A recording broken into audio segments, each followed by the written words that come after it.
Selamat pagi anak-anak. Baik, sebelum memulai pelajaran, marilah kita berdoa. Berdoa akan dipimpin oleh ketua kelas kalian. Silakan. Baik, selesai. Anak-anak, kalau kalian ingin pintar, maka kalian itu harus belajar dengan penuh semangat. Masih semangat untuk mengikuti pelajaran pada hari ini? Oke. Anak-anak, apakah kalian masih ingat tentang materi yang kemarin kita sudah pernah pelajari? Nah, untuk sekarang kita materinya akan belajar tentang siklus air. Untuk mengetahui proses terjadinya air, untuk mengetahui kegunaan air dan cara untuk menghemat air.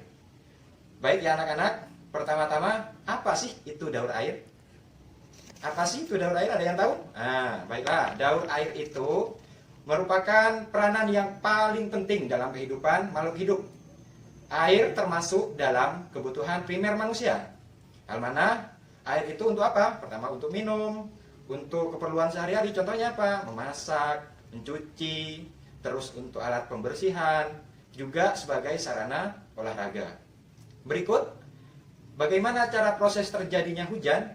Air itu kan turun dari langit, ya.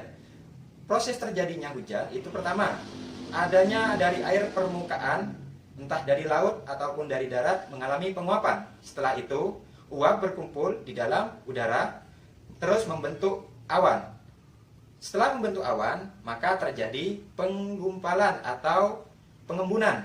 Nah, dalam pengembunan itu ada titik-titik air terus jatuh ke bumi sebagai hujan.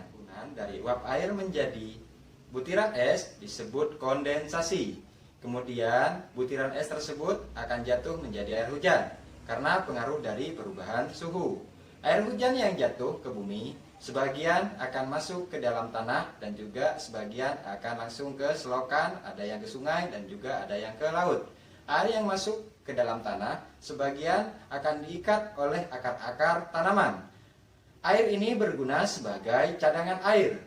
Air cadangan akan muncul sebagai sumur atau sumber air lainnya. Daur air ini atau siklus air ini akan terus berputar. Nah, pada dasarnya manusia juga berpengaruh dalam siklus air. Karena kenapa? Semakin banyak pertumbuhan manusia atau pertumbuhan penduduk akan mengakibatkan perlunya tentang perluasan lahan. Salah satunya adalah pembuka lahan baru. Pembuka lahan baru itu sangat berpengaruh. Karena kenapa? Karena nantinya akan adanya pembukaan sawah, ada juga sebagai rumah. Dengan demikian, maka pasti ada yang namanya penggundulan hutan. Penggundulan hutan itu harus kita hindari. Karena kenapa? Karena nanti akan kurangnya resapan air. Dan kita selanjutnya, kita akan melakukan diskusi. Diskusi ini kita akan buat kelompok, satu kelompok 3 orang. Materi diskusi, bagaimana cara kita untuk menghemat air pada saat musim kemarau. Bapak kasih waktu selama 3 menit, silakan kalian berdiskusi. Oke, sudah selesai, silakan hasil diskusinya kumpulkan ke depan. Baik, akan menjelaskan tentang bagaimana cara kita untuk menghemat air pada saat musim kemarau. Yang pertama, kita harus menggunakan air seperlunya saja. Kita tidak boleh boros dan tidak boleh berlebihan. Kedua, kita harus mematikan keran air ketika kita sudah menggunakannya. Ketiga, menggunakan air bekas olahan sayur untuk keperluan sehari-hari. Untuk keperluan lainnya, contoh, untuk menyiram dan lain semacamnya. Selanjutnya, kita mendukung gerakan untuk reboisasi, menanam pohon. Terakhir, kita membuat tandon air hujan. Paham ya anak-anak?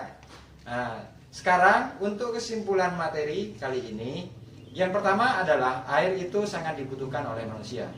Hal mana? Untuk apa saja? Untuk minum, untuk mandi, untuk mencuci, untuk olahraga dan lain-lain. Daur air adalah perubahan yang terjadi pada air secara berulang dalam suatu pola tertentu. Apakah kalian sudah paham tentang materi pada hari ini?